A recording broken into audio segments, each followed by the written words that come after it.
The word we are learning today is 造林, which means afforestation. 造 means to make or to establish, and 林 means forest. Put together, 造林 refers to the process of planting trees and growing a forest, or 植树造林 in Chinese. Trees are precious gifts from nature, and forests provide habitat for wildlife, prevent soil erosion, and promote biodiversity. Therefore, 造林 or afforestation is an effective way to protect the environment, maintain ecological balance, and mitigate the effects of climate change. 造林是改善生态环境、应对气候变化的重要手段之一。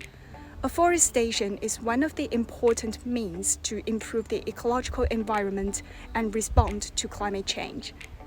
Ranking first in the world in terms of artificial afforestation areas, China has made remarkable progress in land greening.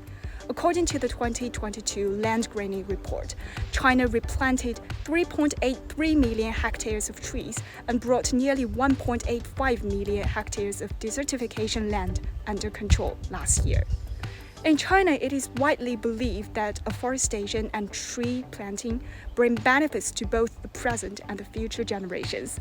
It's a mission that we need to keep working on year after year, generation after generation. 植树造林，种下的既是绿色树苗，也是祖国的美好未来。Plant trees and grow more forests. What we are planting are not just green saplings, but also the beautiful future of a nation. For a better and greener world, let's take action to plant more trees and make greater efforts in afforestation. Afforestation, 造林，你学会了吗？